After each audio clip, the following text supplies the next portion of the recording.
What's up, guys? This is Bradley. You're listening to the Charm City Sideline podcast. I got Zach and Dawson with me. Today is Wednesday, October 16th, 9:50 p.m. Eastern. Late episode tonight. We couldn't make it last night, so we're here Wednesday night. It kind of works out because the Ravens are playing on Monday night this week. But how are you guys doing tonight? Oh, we're chilling. We're feeling good. Big time game this week. Another game for the Ravens to possibly make a statement to the NFL. So it'll be a fun game. It's on primetime football, man, and looking forward to it. Yeah, to say that last week we were kind of scared about the defense playing offense. Now we get to do it all over again. It's basically the exact same thing. But Baker's kind of in like MVP talks right now. Like his stats are incredible, and they're winning games. This will be fun. It'll be fun. Yeah, it's been an awesome 4-game stretch. As Fish Thick is here, what's up? What's up? It's been an awesome 4-game stretch after that 0-2 hole, like we always mention our podcast with Sutton, just that dreadful, depressing podcast after the Raiders lost. And now we're here, 4-2, top the division. It's nice feeling. But we got a first question here is, do you guys have any leftover thoughts from the Commanders game on Sunday? I'm fine with starting here. Something I wanted to talk about was Logan Paulson, I believe, former Washington tight end, talking about his view of the game on Sunday, and he goes, it was like a cheat code, his ability to identify coverages, talking about Lamar. What he's basically saying is there are so many plays where the Commanders have a perfect defense drawn up, and Lamar just checks to a different play, and it's an Andrews touchdown, a Derrick Henry touchdown, a Zay Flowers 44-yard screen pass. Just his ability, like Lamar's ability he's a better player every single year he's been in the league than the year before. And it's just insane. And that's kind of more of a later takeaway that I have from this game, because when you're watching it, you're probably not realizing how much he's actually checking at the line, but he did it so often. And one more point, I also thought it was cool that Ben Cleveland and Ngakoue both got game balls from Harbaugh. Ben Cleveland with the blocked field goal, and Ngakoue with the sack that some people didn't even know he had a sack. But those are kind of my two later takeaways from the game. Is there anything else you guys want to add to that? Well, I would definitely wanted to add to that video. Sorry, Dawson. Logan Paulson. That's a funny name, also kind of like close to Logan Paul. But him talking about Lamar, basically saying he's not supposed to be doing this. Like your talent is known for being on the other side of scrambling and creating stuff, and then you give him time in the league, and the amount of talent that maybe everyone else thought he didn't have but does have. He said he compared it to Tom Brady, Peyton Manning. Like it's that level of stuff. And it's scary because I think we're going to talk about it maybe later, but like this is like an MVP type of season again. He's playing even better than the MVP seasons. And like what's stopping him from getting another one? Yeah, it's been truly surreal to see how much, with credit due to Todd Monken, how much he's revolutionized this Ravens offense and has utilized it to the maximum capabilities. And Lamar Jackson just every single season plays better than he did before. And it's just crazy because it's like, this is his seventh season, I believe. And the dude just keeps getting better and it's unreal. And what he's become to be like a true dangerous threat at passing the ball is crazy. Like he's learning how to throw the ball at such an exceptional level, and I know he always has been, but it's always kind of been the downfall of him, as far as like what people see and stuff, and kind of what they like to say. But back-to-back 300-yard passing games, man, and he is picking defenses apart, and it is just amazing to see. And the dude's just only getting better. Like he's literally having another MVP type season, and he's on track to be the first ever NFL player to throw for 4,000 plus yards through the air and run for 1,000 on the ground. And man, if Lamar Jackson does that, holy crap. Yeah, it's been an insane season up to this point. And like last year with the MVP season, he honestly wasn't that great until December. And that's kind of when it all blew up and he ended up winning unanimous MVP. This season, after the Chiefs and Raiders game, he's been lights out. So definitely good to see there. Second question is from Henry. Scariest team in the AFC besides the Chiefs? Dawson, I'll let you go first on this one. Scariest team in the AFC other than Baltimore and Kansas City.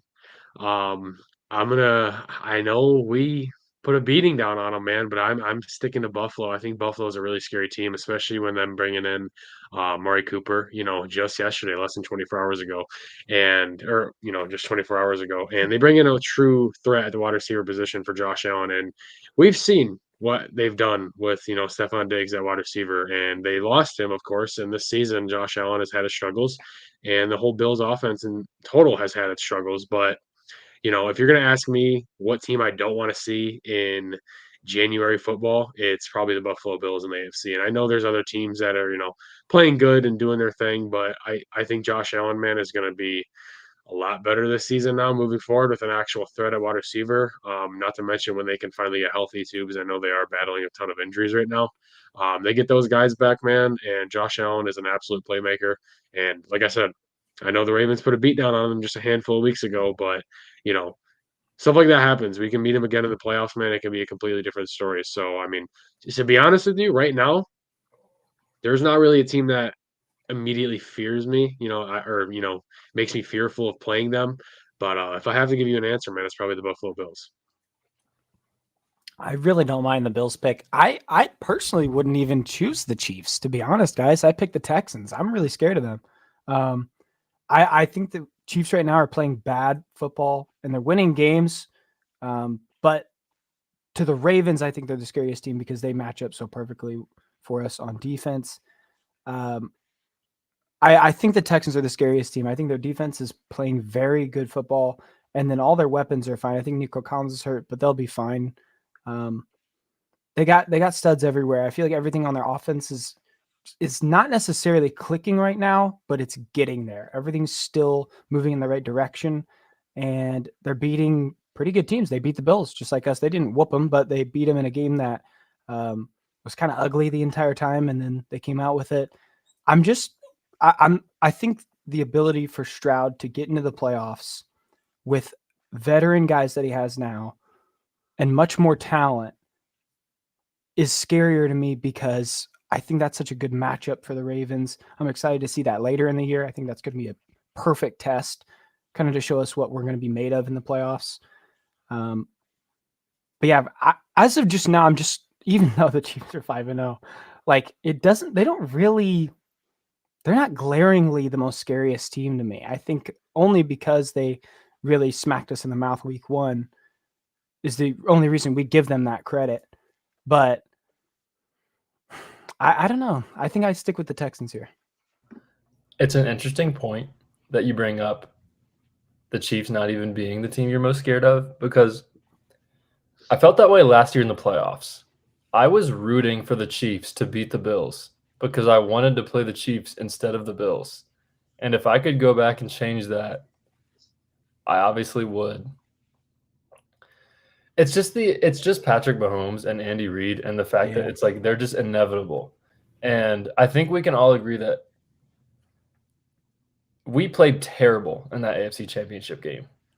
Yeah. But I feel like it was because of the psychological effect of not being able to beat the Chiefs over and over again in years past. And I think that just kind of lingers, and it's hard to get over, even if they're not the best team. The Texans are talent-wise, like, it's not even close to the Chiefs. They're so much better than the Chiefs if you just look at their roster. Yeah. Now, to answer the actual question, I would say my answer would be the Texans. I was honestly kind of surprised by Dawson's answer with the Bills, but it makes sense because I did kind of forget they got Amari Cooper, which is a massive acquisition, because it's not just adding a receiver, it's like a chain reaction. So now you add Amari Cooper, but then Khalil Shakir can be in the slot with maybe a linebacker on him at times instead of being their number one guy on the outside. It's a massive difference. And I do want to say, too, I don't think people realize how good of a wide receiver Amari Cooper actually is. He's always been a really damn good wide receiver, but you got to feel for the guy. The last few seasons, he's been in Cleveland, man, and their situation there with offense has been misery. They have no quarterback. They have no offensive play calling. They have no, nothing. They have no consistency. It's I'm a hater, but it's a mess there. So it's like he gets out of the situation, man, and goes and joins Josh Allen in Buffalo, becoming the immediate wide receiver one with a top 3 quarterback, dude. You watch and see what this Buffalo Bills offense is going to turn into, man. I hate to say that, but you watch. Josh Allen and Amari Cooper are going to be a match made in heaven for Bills fans, dude, and they are going to be very, very dangerous down the stretch. Yeah, it looks like the most fun that Amari Cooper has had over the last few seasons was with Joe Flacco. So like that's insane. The Yeah. most action he's had was with him. And you go from, the bottom of the barrel right now in the NFL, the projected number 1 pick in the Browns, to a contender in the Bills. Dude, what a perfect situation for him. Yeah. Yeah, it's going to be dangerous.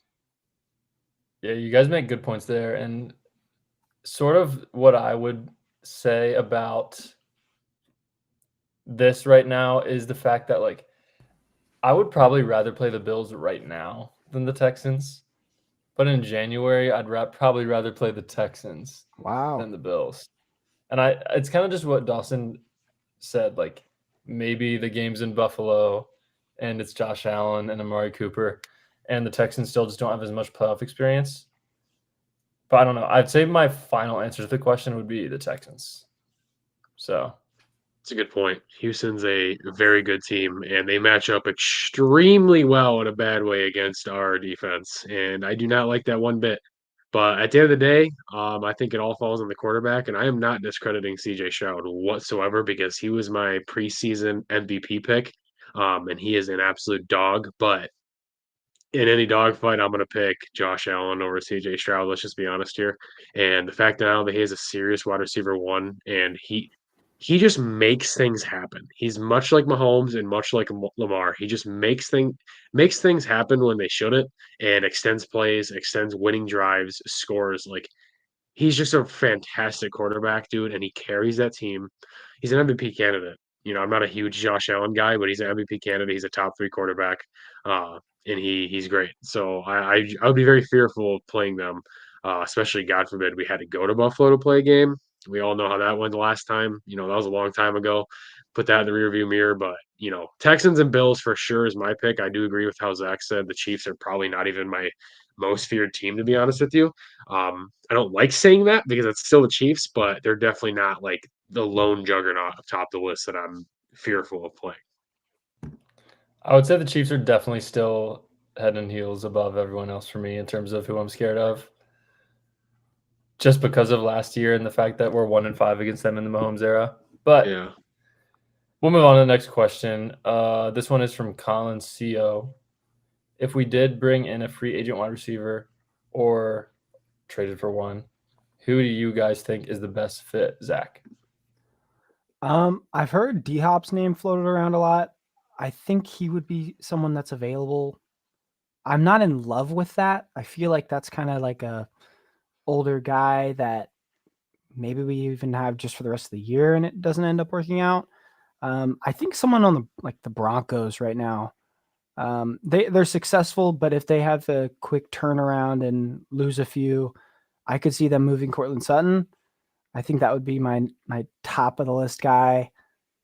Other than that, there's not really a lot of guys that are kind of trade worthy candidates just because it's weird since Amari just got traded, Devontae just gets traded.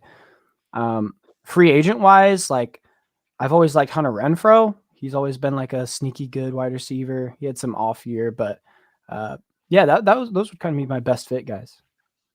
See, when you look at the Ravens wide receiver core, you have Zay Flowers and you have Rashad Bateman. They're 2 completely different wide receivers, but you're still lacking that big guy, jump ball, go up and grab it, just dirty work, back pylon in the end zone wide receiver that can catch anything. And the only way to solve that would be bringing in DeAndre Hopkins or Courtland Sutton.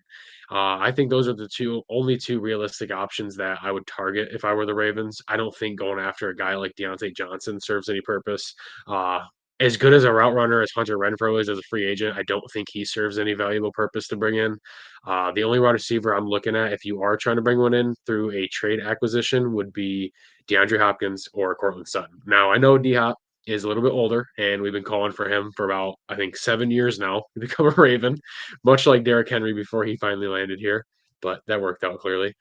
But I love Courtland Sutton. I just realistically think there's no chance Denver moves on from him. I think they want to keep him for their young quarterback and kind of what they're building there. And he's a very young wide receiver. And I think if you were to want him, Denver would rightfully so ask for quite a bit in return. And we know the storied history of the Ravens not wanting to give up a lot. And I just don't think they'll pull the trigger right now due to the fact that our wide receivers are kind of actually playing pretty well. They're actually playing really, very well right now. We don't necessarily have like an immediate need for a third wide receiver. But I think if you're looking at this 2-year window of having Derrick Henry on your team, because I would say realistically that's your window right now is these 2 years of Derrick Henry. But it's always going to be open with Lamar Jackson, a quarterback. But I'm saying with Derrick Henry, you have a 2-year window. I think if you do not want to give up a lot and go get a guy that can help win you games right now, you definitely call up Tennessee and try to give Derrick Henry his old teammate back and pair D Hop with Lamar, Zay Flowers, Rashad Bateman, and Derrick Henry. And I think D Hop would be an amazing acquisition. I think he is a great veteran wide receiver. He's kind of in a tough situation right now in Tennessee. They're not really throwing the ball at all. And I hate to bash on the guy, but Will Levis hasn't really been doing his part as well as he probably should. So I think D Hop's kind of in a tricky situation, and it's not really his fault. And like I said, I know he's older and he's not, in his prime necessarily anymore, where he's going to go for 1,300 yards and catch 10 touchdowns. But if you bring him in as our wide receiver 2 or 3, realistically, because he's not going to be our wide receiver 1, I think he can do everything you could ask from him, and I think he can help us win games right now. And I think realistically, you could get D Hop from Tennessee for like a 5th-round pick, and I don't think he's paid a lot of money. So I don't see why the Ravens can't throw a late-round pick and go get D Hop and pair him up with Lamar and Derrick Henry. I just don't see why that couldn't be done. Yeah, I also wanted to add on the other side of his offense, Calvin Ridley might be a guy that could be available if they continue to lose games. He might be a little more to give up than D Hop given his age, but I don't know. A lot of names could still be floating out there by, however long we got until that deadline. I have one more. I just remembered it crossed my mind. There's always a guy in the free agent market that you could potentially bring in and probably pay $12 to, and Michael Thomas, old slant god. He's out there. He's a name. I mean, I'm not high on it, but if you're not trying to trade and you're trying to bring somebody in off the streets, I would say Hunter Renfrow and Michael Thomas are maybe the only 2 that would appeal me in any sort of fashion. Just because, like I'm looking, like I just said, I'm looking for the go up and get it big time threat wide receiver. Like I want the tall wide receiver that can go up and grab those. And we just haven't had one in a long time. So it'd be nice to get D Hop or Courtland Sutton. That would be an absolute dream. But realistically speaking, I don't think the Ravens need to go after a wide receiver. It's just really a luxury and it's just fun to think about. But I mean, if you ask Eric DeCosta, I don't really know how interested he really is.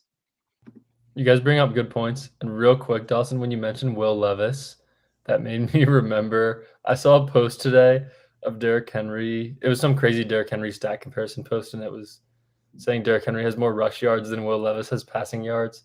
And it was just funny. And the comments were like, we got Will Levis catching strays on a Wednesday afternoon. But I thought that was funny because he's probably the only quarterback that Derrick Henry has more yards than.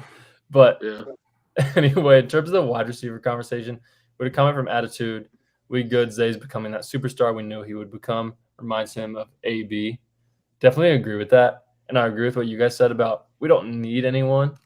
But you look back last year with the Ravens trying to trade for Derrick Henry, and they probably were one piece away. Because if you think back to if the Ravens have Derrick Henry in that AFC Championship game, I mean, who knows what happens. We're going to the Super Bowl. And I feel like Ravens fans have almost became accustomed to not going for that big name or almost like making an acquisition when you don't necessarily need it. But when you're in a position like this, when you're consistently top 3 team in the league and you want to get that ring, and you look at the Bills getting Amari Cooper and even the Jets, who probably aren't Super Bowl contenders, getting Devontae Adams, I feel like you look at it where at the deadline, you have to get someone. Just get someone and see if your team can get better. Because it could be the difference in winning a ring or not. And like, as crazy as this sounds, and I know it could get like hate from me saying it, but like bringing in a Slayton or a Thielen can make a play on a 3rd and 8 in an AFC Championship game. Like that can Yep. be a difference in a game. And I think making a small effort to bring in a vet guy that can be that number 3 receiver /4 along with Aguilar, whether it's Sutton, even like a Hopkins, like you guys said, a Calvin Ridley, or like I said, Slayton, Thielen, a cheaper guy. I think you got to bring in someone. Maybe it's not receiver down the line. That'll probably be a topic later in the season. But just like bringing in someone to ensure that you've done everything you can to make a run at the Super Bowl. That's what I'm saying. The Ravens are obviously on a trajectory to be, once again a Super Bowl contender this season, and the roster right now has the looks of being exactly that. And there is just no excuse for not bringing in somebody at the trade deadline, even if you think your team is absolutely stacked. You see these teams every year that are on the cusp of contention, or even are a contender already, that make these, at the time, smaller moves at the trade deadline, and then come playoff time, this dude's making a 3rd and 10 catch to advance him into the final round. And it's like, oh, that paid off. So, I mean, yeah, that's just how that's all sports too. It's just, why wouldn't you at least make the effort? And, even if it is a free agent signing, just do something to show that you actually care and you actually want to try. And, grab somebody that serves value. And you don't have to give up a 1st round pick. Like, giving up a 5th round pick to go get D-Hop would be a phenomenal move right now for Baltimore. And I think that would get it done, honestly. I mean, you can't tell me that that wouldn't be like, hey, we're trying to win. We're trying to like go all in on this. Or even if it's a guy like Calvin Ridley, or it's a guy like Darius Slayton, or Adam Thielen, or Romeo Dobbs from Green Bay, or Cortland Sutton, or there's 1 million different wide receivers right now. There's 1 million different pass rushers you can grab. There's 1 million different cornerbacks, safeties. I mean, anything you want. There's tons of available options right now. I mean, dude, Xavier Howard is a free agent. And I'm not saying I want him at all. I'm just saying the point is that there is value right now that you can grab out of free agency or through the trade market. And if the Ravens want to, make this run worth it and really contend even more than they already are, there's opportunities available for them, and I don't see why they couldn't do it. Yeah, and I want to point out that the Chiefs are probably going to be making a move as well for a wide receiver. They are in every single talk for it. I think the only reason Devontae doesn't go to the Chiefs is because they're in division, and I think they're going to be in some talks. And let's say the Jets, the Bills, and the Chiefs make a move, and the Ravens don't. That kind of looks like maybe we're confident, but maybe it looks like we're losing a step too. We're one injury away from Nelson Aguilar or Tylan Wallace being a very crucial piece to this team. And I am not throwing shade at either of those guys whatsoever because they're pretty decent, good players. But if we're whatever our record is, 9-3 late season, and we got Tylan Wallace at wide receiver 3 or Nelson Aguilar at wide receiver 2, man, it's just gonna be a missed opportunity. And it's gonna be like, wow, well, at the trade deadline, you could have went and got D-Hop for a 5th round pick, or you could have signed this guy when he was available. Or it's one of those situations where you'd rather be safe than sorry, and you'd rather have it and not need it than need it and not have it. Because it would really suck if we're late season in this playoff and Super Bowl push, and unfortunately we're against the ropes because we had one injury, and it's like we weren't prepared and we had no backup plan, and here we are. And I think the Ravens will make a move. I think this season they really see the chances really there because you have Lamar Jackson and Derrick Henry right now absolutely just running through the NFL. Not to mention Zay Flowers has been fantastic. Our wide receivers are playing good. Our offensive line has been good. Like our defense it's questionable, but this team right now has no excuse but not to, compete. So I think they see that and they know, and hopefully they make some moves. Exactly. And my last point would be, and there's a reason every year that we can say to go all in, but you probably have one more year of Derrick Henry after this, maybe a few more, but you're not going to have that 2,000-yard rusher for that much longer. And he's a once-in-a-lifetime running back. You're not going to just be able to replace him with another Derrick Henry. So this could be the best our offense is ever going to be in the Lamar Jackson era. So that's just another reason to go all in. And we're not saying there's a need right now. There's literally not a need on the offensive side of the ball, but that doesn't mean you can try to improve. And maybe they trade for a defensive player as well. So we'll see. It's just a luxury. Like, it's like if you have the opportunity, why wouldn't you just add more fuel to the fire and add more luxury? Like it's what a smart team should do. Like it's just why wouldn't you? If you have the chance and you can give up very minimal to grab a guy who can really help your offense, why wouldn't you? And I won't fault them for last year because they really tried to get Derrick Henry probably all the way up until the last minute of the deadline. And there's nothing they really could have done about that. Yeah, Dawson commented it won't happen, but would love Ridley being wasted in Tennessee. He really is, man. He is having a really bad year, and I don't really think it's his fault. And that's why I mentioned D Hop too, because Tennessee's offense and just the team in general is a disaster. And they have two pretty good receivers, and you just don't see anything about them. They're just being wasted. There's nothing going on there, man, and it sucks because it's like I would take either of them in a second. Definitely, definitely. So, next question here from JV3ZZ. Is this year's roster better than last year's roster? This is something we've talked about a lot the past couple weeks. We talked about it more maybe like 3 weeks ago, but it's becoming more and more so possibly a yes. Dawson, what do you think about this one? Man, so we talked about this probably like 4 weeks ago. I feel like a month ago we talked about It might have this, been and it like was after the before. Cowboys win or something. I think we talked about this before the Ravens like really put their foot on the gas pedal here and rolled off 4 in a row. Um, I don't know, man. This roster is really good, but at the same time, there's a lot of underperformance right now happening, and it's unfortunate. It's more so on the defensive side of the ball, of course, because our offense is absolutely lights out right now.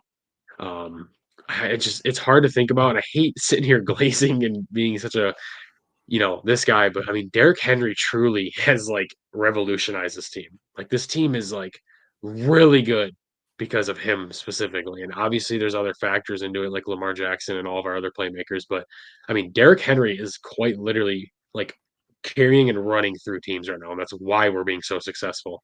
So, if you're going to ask me if this roster is like better on paper than last year, I don't think it's necessarily not, but at the same time, I don't think it necessarily is. And if it is, it's not a wide margin by any means. I think this team is nowhere near how good we can be this season. I think this team's going to keep getting better every week, and hopefully it's a defensive side of the ball because I don't really know how much better the offense can get right now, realistically speaking. And I do think the defense will figure it out, and it'll figure out quick. Hopefully this week in Tampa Bay against a really, really tough offense. Um, I can't give you a yes or no answer right now because it's only been 6 games.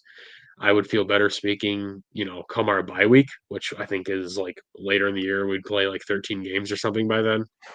I think then you can kind of give a yes or no answer. But realistically speaking, right now I can't say the roster is better, but I will say this team is playing very good right now. And it's much like last season.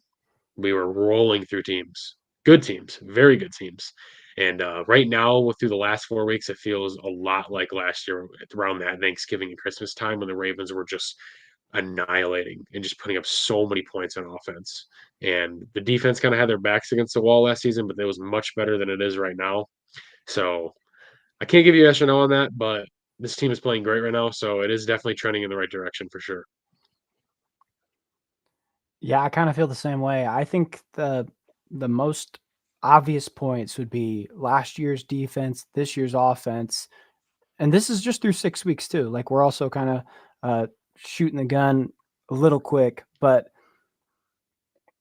what I would really point at was last year it felt like the O-line kind of was just clicking, and it wasn't much of a massive concern as it was early on. And then now, since it is kind of getting going and kind of matching that same level of play that we're used to, I I have a hard time picking between which one. Like I don't know if you'd want it's picking your poison. You want to have the best defense, you want to have the best offense. I read something today that the Ravens right now, if it was a 6-game season and this was it, this would be the third most yards per game, whatever that is, average in history, in NFL history. Like that's how good this offense is playing. It's literally historical. Last year's defense, historical. I actually do not know which one to pick between last year's and this year's. If this year continues the way it is, I think I'd have to pick this just because, having the number one offense is ridiculous. It's like unbelievable. It feels like anyone that we play, it's like, yeah, you're going to have to outscore us. So that's first. We just have to stop you a few times. And last year it was, I hope the offense gets down there. Defense will shut them up. Like you don't know. You don't know which one to pick. But as of right now, I like this roster more. That's an interesting point, Zach, because I feel like, the whole saying defense wins championships, and that's been proven time and time again. But at the same time, I feel like in nowadays NFL, there is significantly more top tier offenses than there is significantly top tier defenses. So I feel like if you're going to ask me if I'd rather have a really good offense or a really good I don't know, man. That is a very tough Isn't that situation. insane? Because we quite literally had the number one defense last year and the number one offense right now. But I just feel like nowadays you have to have a top tier offense to compete because no matter how good your defense is, these teams are so good on offense, they're gonna find ways to rip you apart and score. You can have the number one defense, but we saw times last year our defense would get torched at times. Overall, really good unit, but they would still get torched every now and then. It's gonna happen. You can't completely shut down every top tier offense. It's just not gonna happen. So I feel like in nowadays NFL, with the way it's shifting to more an offensive identity, a lot of these teams have really good offenses, defense is very mid. I feel like you kind of have to join the bunch and have a really good offense because no matter how good your defense is, teams are going to score points, and you're going to have a good offense to outscore them and shoot for them touchdown for touchdown. And that's what we got right now. And our defense has been bad, really bad this season. It's crazy. It's not of the norm in Baltimore, and it's kind of scary. But if our offense was 70% of what it is right now, we would probably be 2-4, 1-5. I mean, seriously, if our offense was not as good as it is right now, our record would be awful. It would be really bad. We'd be talking about the draft. Right now, we'd be talking about the draft. So I think I do like this roster better. But like I said, it's close. But if you're going to ask me specifically if I'd rather have with the situation given between last year and right now, I would like this team better right now. I definitely would rather have a better off. Let's say you'd rather have a top number one defense or number one offense in the league, I'd probably rather have the number one offense. However, a number one defense is probably more rare / powerful to have. But you look at the Ravens offense this year, and Zach, you touched on it a little bit. So the Ravens are averaging 453 yards per game on offense. 453. The second number 2 team, 420 yards per game, 49ers. So Ravens are averaging 453 yards per game on offense. Last year, do you guys want to guess how many yards they averaged on offense? Our offense last year? I'm just going to guess 305. Yeah, I was going to say 325. I think it was so they averaged 370 yards a game last year. Oh wow. Which was like 7th, 8th. But this year it's first by a mile, 453 yards per game. And Zach said it'd be what? What'd you say? It's the third best all time in NFL history if it just stopped right now. Like that's so I think the Ravens offense being that good definitely has an impact on this. And if we're talking about actual roster, the secondary is the same, if not better. I mean, you lost Geno Stone, you acquired Nate Wiggins. Yep. Arthur Millette has not played yet. I do think he was more important than we thought he was. Oh yeah. Now you lost Clowney without really signing someone, and you lost Queen, who we can all admit, at least right now, is definitely still a better player than Trenton Simpson. Maybe not a few years from now, but you lost an all-pro linebacker and a double-digit sack edge rusher without gaining anyone, and that could definitely have an impact. Also, Geno Stone is probably a little underrated with his stability on the back end, I would say.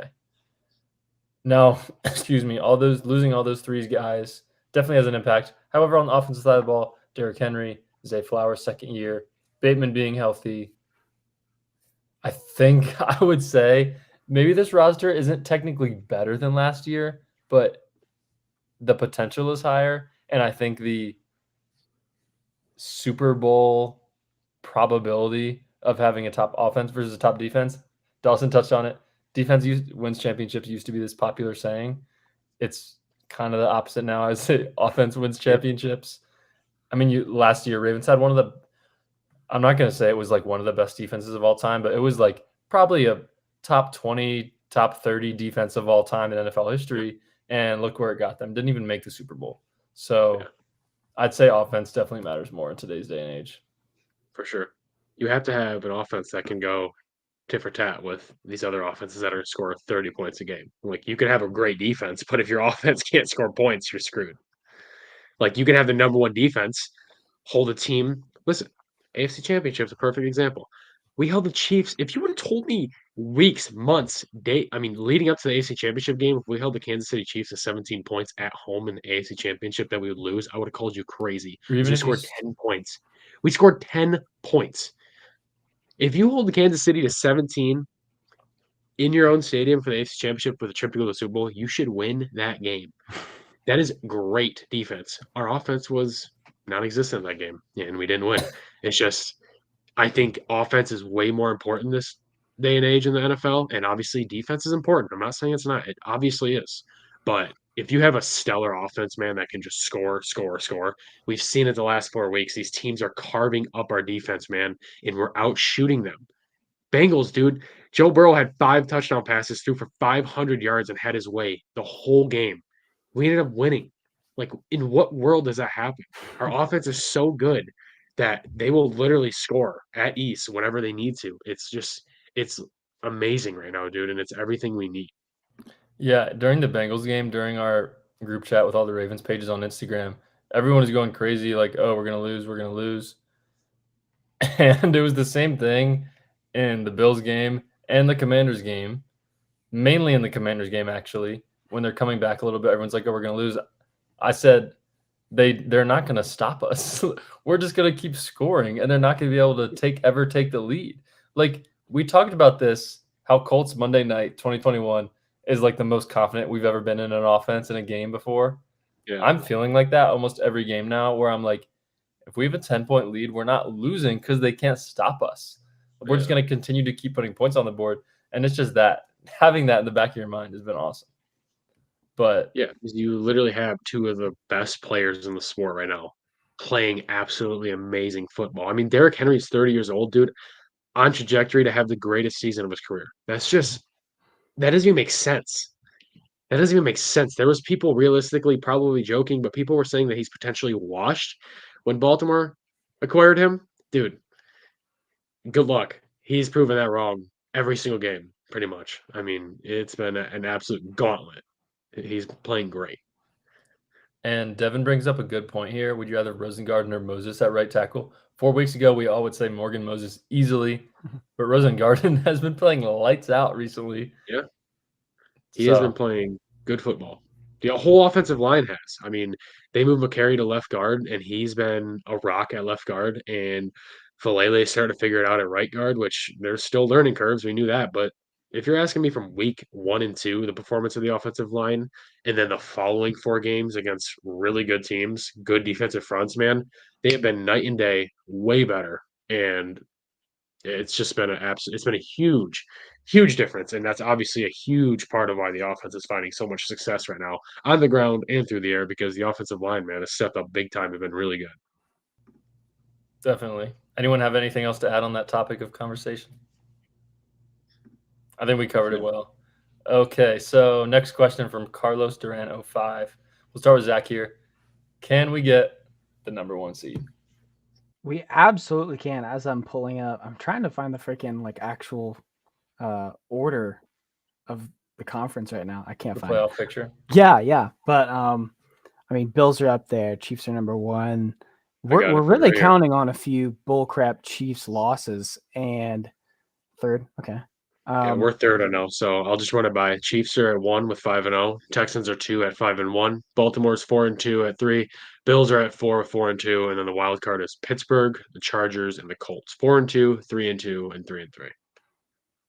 Yeah, I'm pretty pumped to see how the rest of the wild card situation fills out because they're all going to be like right around that same range of wins, and it'll be fun whenever it gets closer to playoff time. But the number one seed, it really sucks because I remember we talked about at the beginning of the year that Chiefs game might determine if we get it or not. Seeing that we lost, I and especially dropped a game to the Raiders, a game that we're up 10 and then we lose that. You can't lose that. And I'm not sure I see the Chiefs losing more than maybe 2 games the rest of the year. Like, and the 2 games would have to be some random bull crap where they just kind of forget that they're the Chiefs. Even then, like they're winning games that they're not supposed to be winning right now, and they're 5-0. It's just hard for me to not see them taking the number one right now, unless they were to have maybe another significant injury to a star player, one of their top guys. Other than that, I think our odds for the number one seed are very low now. Yeah, I'd probably have to agree with Zach. We absolutely can. Absolutely can. The Ravens have done it twice in the last several years. But it's just hard to think with the Chiefs starting at 5-0, the Texans at 5-1. And I would say more favorable schedules than Baltimore has. I would say it's hard to look at how we could realistically get it over one of those teams. And like Zach said, it's the Kansas City Chiefs, man. They're on the road to the three-peat with everyone looking at it. And, they win games when they really shouldn't, and their team is not better than the other team on the other side of the field, but they just make stuff happen. They have excellent coaching. They have the greatest quarterback of all time when he's all said and done. Yes, I said it. And they just make things happen, much like the other teams. But it's hard to think that, the Chiefs are not going to have number one seed, the three-peat runs through Kansas City, and the team's got to go into Kansas City, which I'm not going to lie. It sounds crazy, but I don't really want the one seed. We've said this before. We've had it twice and it has not worked out for us. I would like to see the difference with Baltimore going on the road in the playoffs, and not to get too far ahead of schedule, but I would. This team plays much better on the road, and it makes no sense at all. And I know Arrowhead's a different discussion, but maybe that would work for Baltimore not getting the one seed and having to run through the other teams first. Uh, Potentially get a home game if that happens. But it's hard to think realistically the Chiefs are not going to get the one seed just because they've done it literally like every year. Every year the Ravens haven't got it, it's been the Chiefs. So it just happens every year. It just next thing you know, dude, they're like 14-2, and it's like, all right, well, and they just don't lose games that they shouldn't. Like the Ravens, unfortunately, drop games at times when they shouldn't. Kansas City, I just feel like doesn't. Like they just don't. They win games that they shouldn't. We lose games that we shouldn't. So if you're talking to me right now, I think Kansas City gets the one seed, unfortunately, and all the teams underneath them have to run through Arrowhead, which honest to God would be fine with me. But I think we absolutely can, but this year it's hard to see, especially with how tough our schedule gets later on. Yeah, Mahomes is statistically having the worst season of his career so far, and the Chiefs are 5-0. They lost Rashee Rice, they lost Isaiah Pacheco, and it just does not matter at all. They're Also, Kareem Hunt and no Juju Hollywood Brown. Smith-Schuster. Yeah, Kareem Hunt and Juju Smith-Schuster are combining for 232 yards from scrimmage in a game. I mean, it's just the Andy Reid Mahomes effect. And they have an excellent defensive coordinator nowadays, and Steve Spagnuolo. They do that guy back then he was never a great coach, but now, man, he has figured it out, man. He's got Kansas City's defense locked in no matter who they're playing. And he's like Lamar's kryptonite, dude. It's insane. When he plays Lamar, they know how to stop us. It's the Chiefs defense and the Steelers defense are the two teams that just now Lamar and Monken, I don't even think have played the Steelers together, so we'll see about that. But the Ravens will have to win one more game than the Chiefs do. And also, I don't want to completely brush off the Texans here. They're sitting at 5-1. And the Ravens play the Texans on Christmas on Netflix. So that'll probably be a game that could decide some seeding, if not the 1, the 2, or the 3. 2 seed is still a lot better than the 3 seed. They're also in such a terrible division. Yeah. The Texans literally have I don't want to be that guy, but the Texans have 6 very favorable games just sitting on their schedule. Their division is not good. Our division, bro, I don't care what anyone says. Our division's tough. Cincinnati may be 2-4, dude. We saw what they did to us 2 weeks ago. Like, Cincinnati is not a cakewalk by any means. So Yeah. our schedule is much harder than I would say Kansas City or Houston's, man. We still got Houston on our schedule. We have Philadelphia on our schedule. We have 2 games against Pittsburgh. We have another game against Cincy. And for some godforsaken reason, Cleveland always plays us tough. So, not to mention all the other teams we have. So, Baker this week and the Tampa Bay Buccaneers, man, our schedule is tough, very tough. So, it will be interesting to see how we finish the season, man, and if we can even realistically have a shot at the first seed. The Texans last 4 weeks of their schedule, they play the Dolphins, who I assume at this time will have Tua. They play at Chiefs, then they play the Ravens, and then they finish off with the Titans. They're having 3 possible playoff teams, 2 of which could be top of the playoff picture with them. It's a big deal for them too. They'll be well tested. We'll know if they're good too. Yeah, I would say for the Ravens to get the 1 seed, they'd probably have to finish the season with 3 losses, because I think the most losses the Chiefs will finish with is 4. Yeah. And the Ravens can't finish with the same record as the Chiefs. And I know we talk about not wanting the 1 seed, but the advantage that it gives you is just insane. And I know, even I think that the Ravens probably play better in the playoffs away.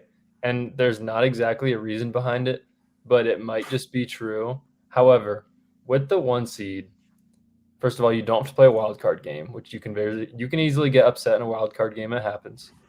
So scratch that off. And then your first playoff game is against the worst team that found a way to win a wild card game. So I'm not going to call it an automatic win in the divisional round, but it's almost like when you have the 1 seed, it's like you're in the AFC Championship and you have basically one game to win to get into the Super Bowl. So like, even with all the curse and everything, which even I kind of agree with, I would definitely take it over. I would definitely take the 1 seed over that. So the whole rust, aspect of it too. It's like, your players sit for a week or a week and a half, and it's like they come out and forget how to play football. But we saw it in 2019, man. This team came out, had the 1 seed, and just came out against Tennessee and bombed it away, just completely threw the season right down the drain. I mean, and then last year they beat up on Houston great in the divisional, and that was awesome. Got to the AFC Championship, fell flat on their face, forgot how to play football. And it was a completely different team than it was the week prior in Houston or against Houston. So I don't understand it, but I mean, yeah, obviously the 1 seed's nice and I would like it, but it's realistically hard to say that you really want the 1 seed. I mean, obviously I'm always going to want the 1 seed, but it's not a deal breaker for me, obviously. It's just hard to think because we've had it twice in the last 5 years, and we haven't even made a Super Bowl appearance. I mean, it's hard to say that it's going to significantly help us, and it would be heavily in Baltimore's favor when we've had it twice and had like the best record in football, best team in football by a mile, and we haven't even appeared in the Super Bowl. Yeah, we have a comment here about talking about Spags on the Chiefs. I mean, week 1 he wasn't Lamar's kryptonite.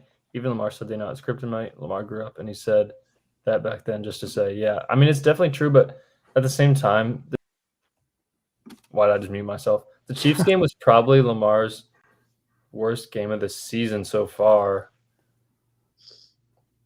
I want to say he's their kryptonite still because he did play better, but it's still, he didn't throw for 350 and have 120 passer rating. So we'll see about that. But next question here. Tsunami Poppy 19. Nice username. We'll start with Dawson. Concerns about the upcoming game versus the Bucks.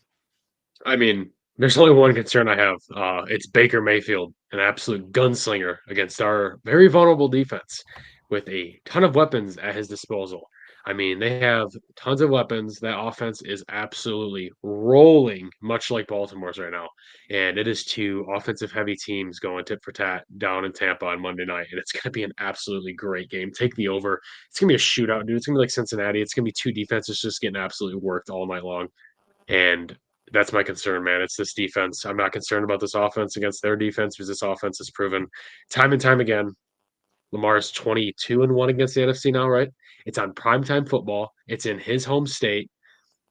I'm not worried about the offense, man. I think the defense is the only worry in this game for me. I think the offense is going to come out and put up 30 points.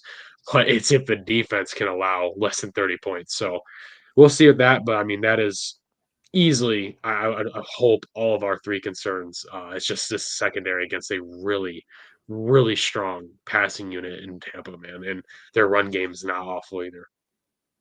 Yeah, I'm looking at stats here for what have you done for me lately. Last week, top 5 in passing yards. Number 1 is Baker Mayfield. Number 2 is Lamar Jackson. Top 5 in receiving yards. Number 1 is Zay Flowers. Number 2 is Chris Godwin. Top 5 in rushing yards. Number 1, Sean Tucker for the Buccaneers. He had a day. And then number 2, Derrick Henry. It's kind of going to be which offense has the best skill players and really negates the other one. Like I'm not saying it's a shootout because both teams don't have bad defenses. It's just that they give up really big explosive plays. So it could just be a lot of explosive stuff that ends in, crappy turnovers on the other side of the field or field goals. It could be anything like that. But it's really two defenses that can't stop the opposing team's offense. So they just have to outscore them. And I'm not necessarily that scared about that. I don't think any of us are. I don't think we're nervous about scoring more than them. It's just about getting the few stops that we need. And that's what we did against the Commanders. I think a lot of people are picking us to win very confidently, and I don't think it should be like that. I don't know what the spread is at the moment for this game, but last I saw, it was 2.5. 2.5. Okay, perfect. I mean, That was that's the how it last I should saw be. a couple days ago. It is now 3.5. It is now up to 3.5. Now, yeah. On the other hand, this is Lamar Jackson in Florida on primetime against the NFC. Yeah. What about that tells you that he would drop that game? I don't know, but that game is just awesome. It's going to be fun for anyone to watch because it has vibes of I'm not saying it's these level of teams. When a long time ago, Monday Night Football, it was the Rams and Chiefs, and they literally scored back and forth the entire time. There was literally nothing but offense. I don't want that to happen because I don't like games like that to that level. Now it's fun to see every once in a while, but this game, Monday Night Football, it should be really fun to watch. It's also two quarterbacks who have a very, very good relationship, know each other extremely well from their college days and their, old divisional matchups. So it'll be cool to see Lamar and Baker, man, embrace each other. It's a very good relationship. I love that. And I'm not gonna lie, man. I never liked Baker. I hated Baker Mayfield in college. I did not like him when he went to the Browns, of course. And I always thought he was just, you know, and dude, now he's completely changed my point of view on him, much like Tom Brady when he went to the Buccaneers, man. I don't know what it is with the Buccaneers quarterbacks. I don't like them when they get there, but after they cement themselves there, I like them. But man, I love Baker. Now, I'm a huge Baker Mayfield fan. I'm rooting for the guy. I'm happy for the guy. I'm so happy that he finally found a home in the NFL, and he deserves it. And Cleveland deserves exactly what they're dealing with right now because they kind of kicked him out and never looked back, and now they're dealing with the repercussions of that. And Baker Mayfield's flying high on a kite, found his home, franchise quarterback with tons of weapons. Everyone loves him there in Tampa. They've embraced him and welcomed him with open arms. So I'm super happy for Baker Mayfield and I'm rooting for him. But it's gonna be hard to root for him on Monday night against obviously the Ravens. But I am so pumped for this game, man. I am super excited for this game, man. I feel exactly how I felt with the Bills game leading up to the Bills game, man. I think it was just basically go out there and play smash mouth football, outscore them. And on prime time, man, there's nothing better than prime time football. But it is Monday Night Football, so I might have to mute it because I can't stand the Monday Night Football broadcast. I don't know how you guys feel towards it. I Wow. cannot stand Monday Night broadcasting. You're not a Buck and Aikman guy? No, love Joe Buck. I'm not. I don't like love it. I Joe don't know Buck. what it is. I don't like their graphics. Their graphics are very corny and weird. You Their watching the graphics are Manning so cast? weird. We're gonna You see watching the so many Manning? weird graphics. We're gonna see Derrick Henry morphed into a diesel truck, running through a barricade. And He'll it's be just on gonna be so Mater. weird. It's gonna be Derrick so Henry's weird. face on Mater from Cars. It's gonna be so weird. I just don't want to see it. And we're gonna see Lamar as Superman flying. It's just gonna be why. And First of all, I it's like just Monday. I like Monday Night Football, and I like Troy Aikman a lot. I like Troy Aikman. I as a don't like Joe Buck. broadcaster. Troy Aikman's okay. I don't know what it is. I used to kind of like them a little bit, I guess, but I don't like. I don't know what it is. I just don't like their broadcast. So looking forward to primetime football, but not on Monday Night Football. I think it's actually my favorite broadcast. I love the music. Really? I love the two of them. I totally side with you on the corny like graphics and I stuff. think it's don't funny. I like it. I No, No, like the yeah, corny I think graphics. at this point it's because that it is funny and it is kind of they get viral sometimes and they do it because it's kind of their thing now. yeah. But yeah, on the other hand, Fish Stick's right. They have Yeah. Eli and Peyton too. If I Yeah, don't think I Dawson, would are watch you it as tuning a into the fan. Manicast?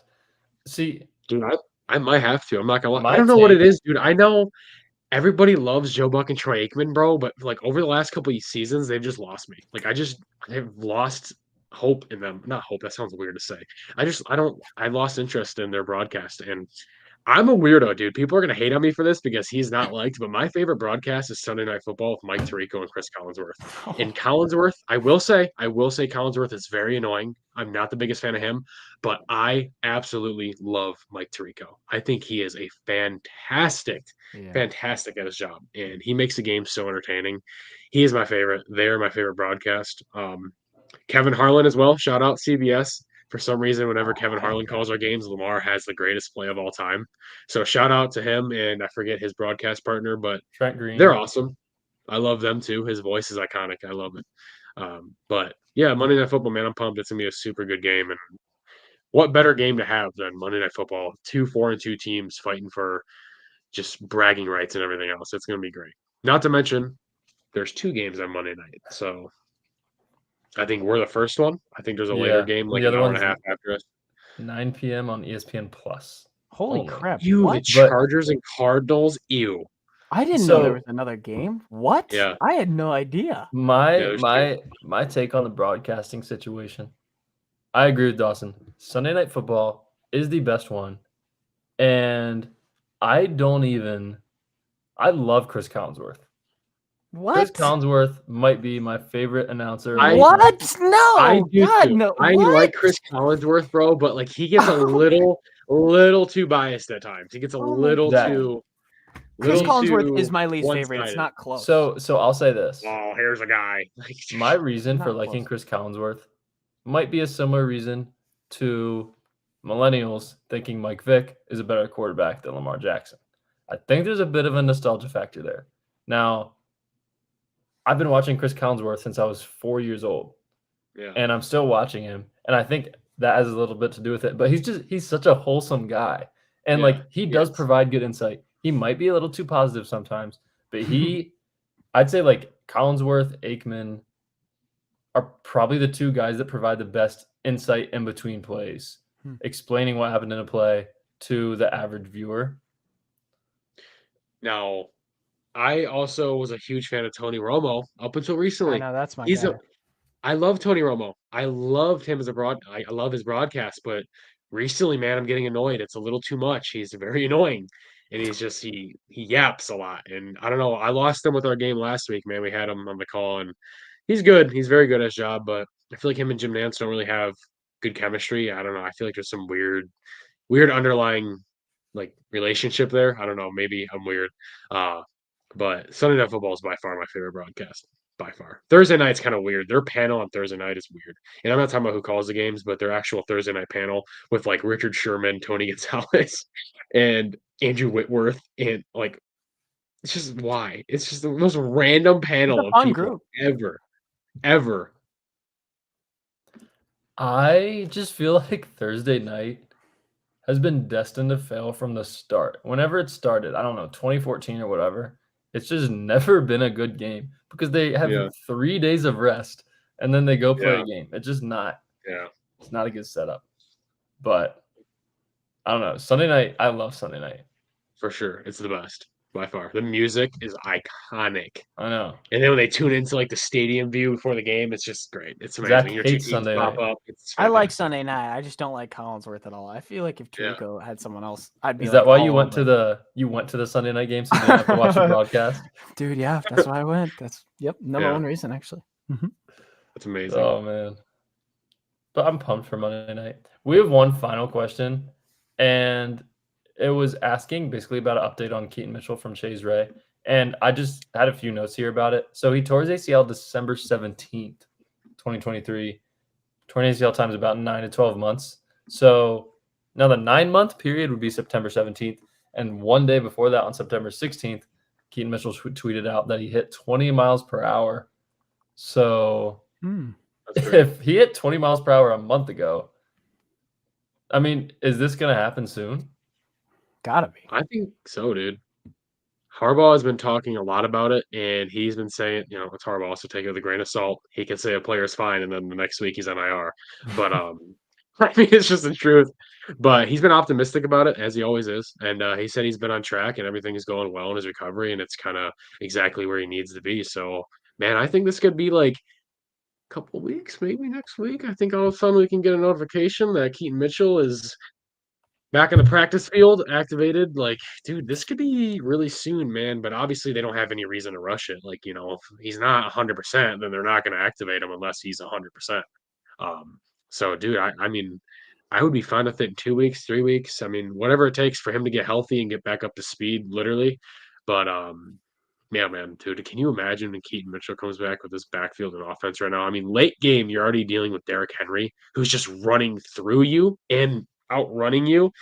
And then you're throwing Keaton Mitchell, dude, and hopefully he comes back and he's the same with the speed and the elusiveness, dude. Good luck.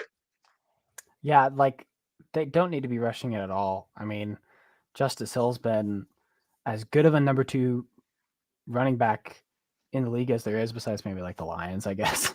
But Yeah, Keaton Mitchell is just going to provide another level to the historical offense we're seeing right now. Like, there is no rush. There's no reason to really want him back right now, I think, because Justice has been playing so good. I'm kind of nervous, I'll be honest, for his return and the mesh of having these 3 guys, because they all need to see the field. Like, Justice has been so good in passing downs and picking up blocks and making big plays. Keaton can definitely do that. He's just not, a seasoned guy like Justice is. That's given Justice the big benefit of the doubt still as well. But like 3 really good running backs is kind of almost a crowd, I won't say. So I don't know. It makes me nervous. It's kind of weird. I just want the team to keep meshing the way it is, and I'm sure they'll figure it out. I mean, it's just kind of what we are talking about, the wide receiver trade deadline potential move. It's just the more the merrier. And why not add luxury if you don't have to?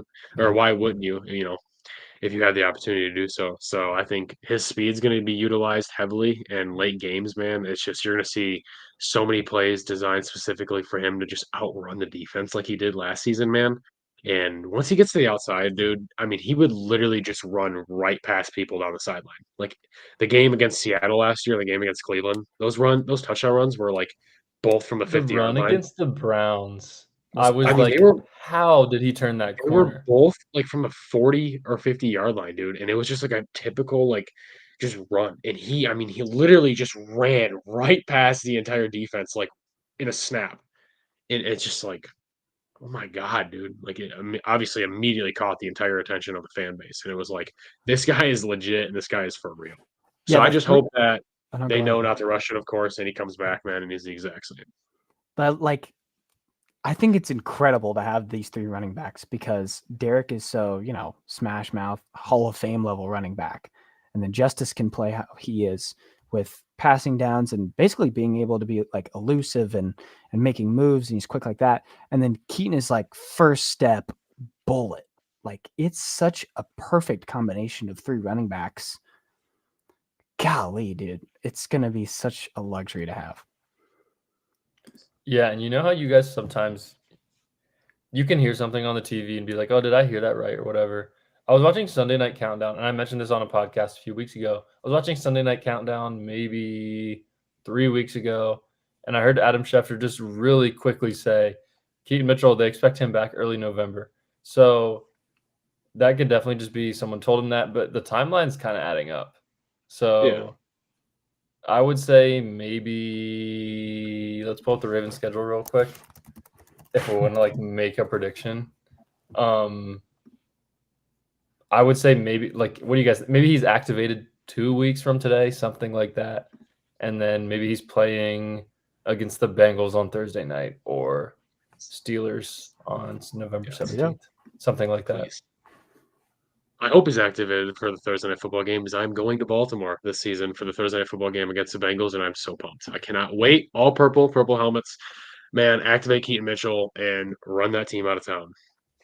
But realistically speaking, I think that's around the timeline. I would say probably 3 or 4 weeks from now is when we'll see him actually like playing. Like I would hope so. I mean, I would hope Yeah. that. I mean, if that's the case, that means his recovery went as planned. His road to recovery was exactly, the way it should have been, and that's the right timeline, I would say. So, I mean, the dude's already running 20 miles per hour. Like A month ago.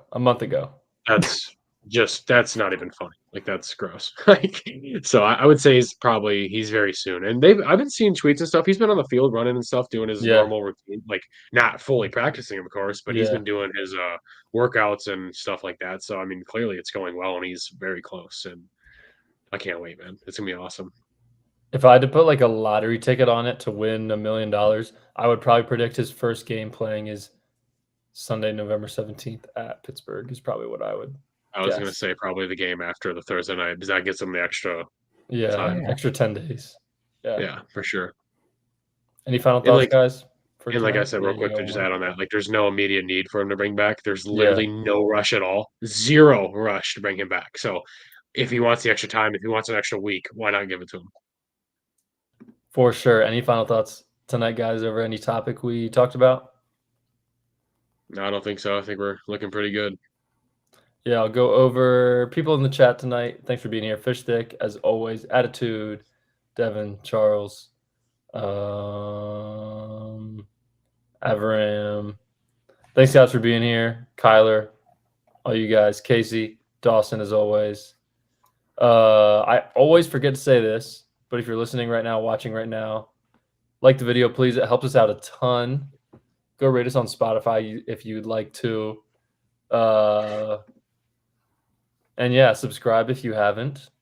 And we'll probably have a video out Friday or Saturday for a Bucks preview.